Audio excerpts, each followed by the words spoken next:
Assalamualaikum warahmatullahi wabarakatuh. Seperti biasa, Talha bin Ubaidillah pergi ke Syam. Profesi sebagai saudagar yang hampir merata di kalangan orang-orang Quraisy menjadi pilihan pemuda Quraisy itu.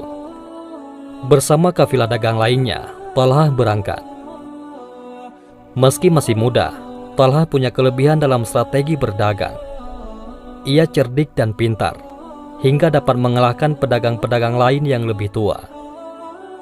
Tiba di Busra, yaitu sebuah kota di wilayah Syam, para pedagang itu segera memasuki pasar. Saat itulah peristiwa menarik dialami oleh Talha.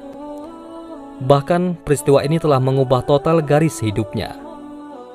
Tiba-tiba seorang pendeta berteriak-teriak, "Wahai para pedagang sekalian, adakah di antara tuan-tuan yang berasal dari kota Makkah?" Kebetulan Talha berdiri tidak jauh dari pendeta itu. Segera ia menghampirinya. "Ya, aku penduduk Makkah," sahut Talha. "Sudah munculkah di tengah-tengah kalian orang yang bernama Ahmad?" tanya pendeta kepadanya. "Ahmad, di mana?" Talha balik bertanya. "Ahmad bin Abdullah bin Abdul Muthalib. Bulan ini pasti muncul sebagai nabi penutup para nabi. Kelak ia akan hijrah ke negerimu, pindah dari negeri batu-batu hitam yang banyak pohon kurmanya. Ia akan pindah ke negeri yang subur makmur, memancarkan air dan garam. Sebaiknya engkau segera menemuinya, wahai anak muda," saran pendeta itu. Ucapan pendeta itu begitu membekas di hati Talha. Ia segera menggait untanya dan pulang kembali ke Makkah. Tak dihiraukannya kafilah dagang yang masih sibuk di pasar itu. Sampai di Makkah, Talha bertanya kepada keluarganya, "Apakah ada peristiwa penting yang terjadi di Makkah sepeninggalanku?" "Ada. Muhammad bin Abdullah mengatakan dirinya sebagai nabi. Abu Bakar mempercayainya dan telah mengikuti apa yang dikatakannya," jawab mereka. "Aku kenal Abu Bakar. Dia seorang yang lapang dada, penyayang dan lemah lembut. Dia pedagang yang berbudi tinggi dan teguh. Kami berteman baik. Banyak orang yang menyukai majelisnya karena dia ahli sejarah Quraisy dan mengetahui silsilah keturunan suku itu," gumam Talha lirih. Setelah itu, ia langsung mencari Abu Bakar dan menanyakan perihal yang didengarnya. "Benarkah Muhammad bin Abdullah telah menjadi nabi dan engkau mengikutinya?" "Betul," jawab Sayyidina Abu Bakar. Kemudian beliau menceritakan kisah Nabi Muhammad SAW sejak peristiwa pertama di Gua Hira sampai turunnya ayat pertama. Tak lupa setelah itu, Sayyidina Abu Bakar mengajak Talha untuk masuk Islam. Usai Sayyidina Abu Bakar bercerita, Talha ganti bercerita tentang pertemuannya dengan pendeta Busra. Abu Bakar tercengang. "Mari kita temui Muhammad dan ceritakan kepadanya peristiwa yang engkau alami dengan pendeta Busra itu. Dengarkan pula apa yang dikatakan Muhammad tentang agama yang dibawanya, agar engkau tahu dan mau mengikutinya," ujar Abu Bakar penuh sukacita. Dengan mudah keduanya bisa menemui Rasulullah. Beliau pun menjelaskan apa itu Islam kepada Talha. Selain itu, Rasulullah juga mengabarkan tentang kebaikan dunia dan akhirat, serta membacakan beberapa ayat Al-Quran. Talha merasa dadanya begitu lapang. Ia lantas menceritakan pengalamannya bersama pendeta Busra. Mendengar itu, Rasulullah sangat gembira. Kegembiraan itu terpancar jelas di wajah beliau Shallallahu Alaihi Wasallam. Talha langsung mengucapkan 2 kalimat syahadat. Tidak ada Tuhan selain Allah, dan Muhammad adalah Rasulullah. Talha menjadi orang keempat yang menyatakan Islam di hadapan Abu Bakar. Bagi keluarganya, peristiwa masuk Islamnya pemuda Quraisy itu bagaikan petir. Mereka amat gelisah, terlebih-lebih ibunya. Ibunya pernah berharap agar Talha kelak menjadi pemimpin kaumnya. Apalagi ada bakat mulia tersimpan dalam diri anaknya itu. Orang-orang yang sesuku dengan Talha berusaha keras membujuknya agar keluar dari Islam. Mula-mula hanya dirayu dan dibujuk.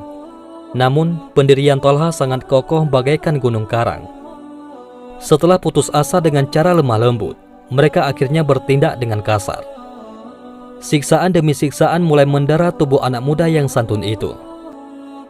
Mas'ud bin Kharasi bercerita, pada suatu hari, ketika aku sedang melaksanakan sa'i antara Safa dan Marwah, aku melihat sekelompok orang menggiring seorang pemuda dengan tangan terbelenggu di lehernya. Orang-orang itu berlari di belakang sambil mendorong, memecut dan memukuli kepalanya.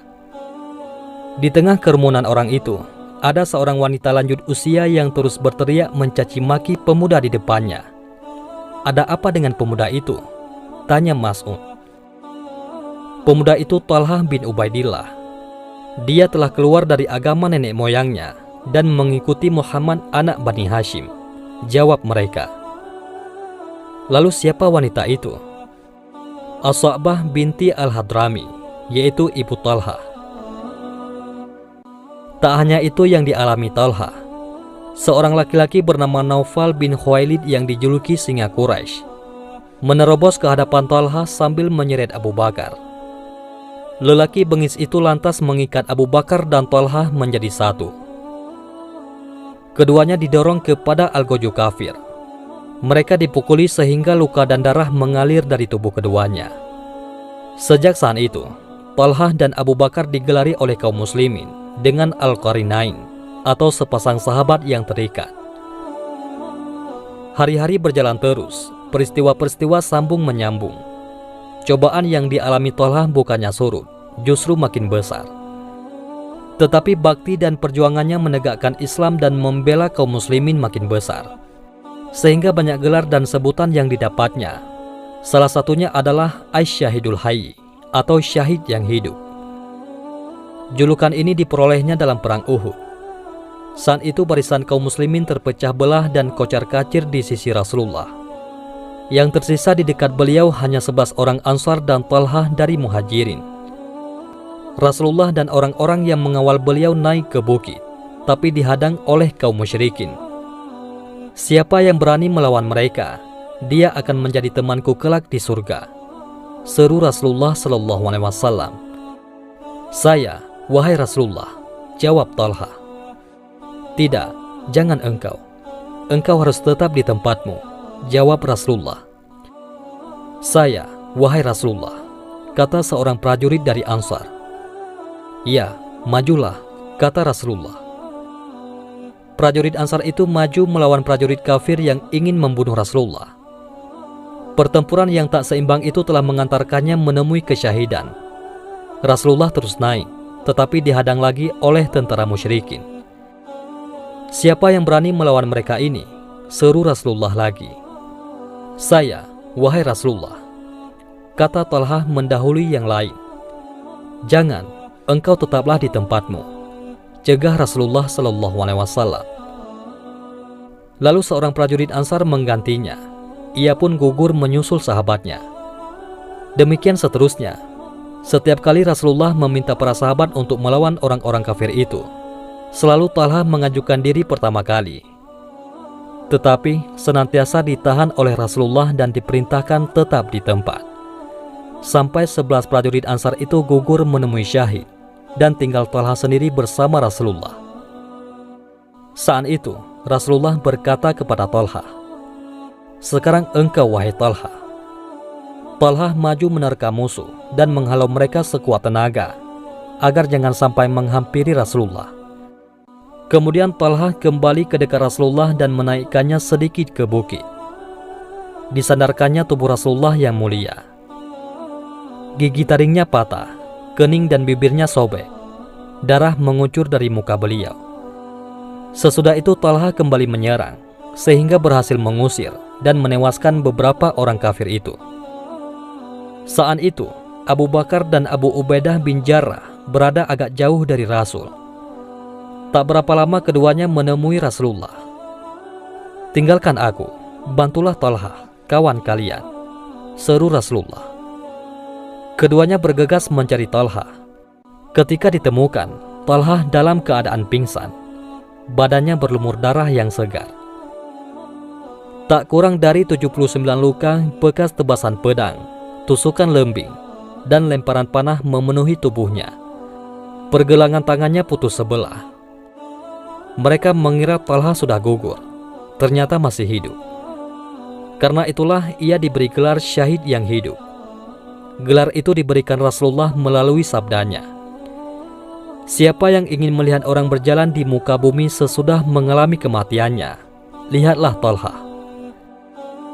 Sejak itu, jika orang membicarakan perang Uhud di hadapan Abu Bakar, Sayyidina Abu Bakar selalu menyahut, perang hari itu adalah peperangan milik Talha seluruhnya. Ada gelar lain yang diberikan kepada Talha, yaitu Talha al-Khair, atau Talha yang baik. Kisahnya, suatu hari dalam bisnisnya, Talha mendapat untung sangat besar. Sepulang berdagang dari Hadramaut, ia membawa keuntungan 700.000 dirham. Malam harinya ia ketakutan, gelisah dan risau. Melihat itu, istrinya, yaitu Ummu Kulsum berkata, "Mengapa engkau gelisah? Apakah kami telah melakukan kesalahan?" "Tidak, engkau adalah istri yang baik dan setia.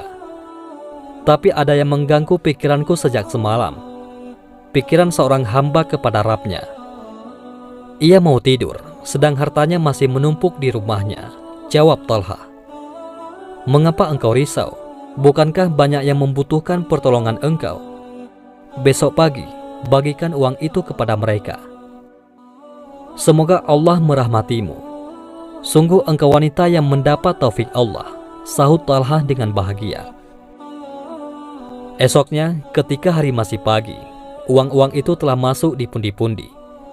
Sesaat kemudian berpindah ke tangan fakir miskin Ansar dan Muhajirin. Gelar-gelar lain yang diberikan Rasulullah masih banyak. Ada Talha al-Jaud atau Talha yang pemurah, Talha al-Fayyad atau Talha yang dermawan, dan masih banyak lagi lainnya. Sebuah sejarah besar telah diukir. Sejarah itu bernama Talha bin Ubaidillah. Talha syahid pada usia 60 tahun dalam peristiwa Perang Jamal karena luka yang cukup dalam di kakinya. Atas semua kisah hidupnya yang tak biasa, Talha menjadi salah satu orang yang dijamin masuk surga bersama 9 sahabat lainnya. Wallahu a'lam bishawab. Mudah-mudahan ini semua bermanfaat. Assalamualaikum warahmatullahi wabarakatuh.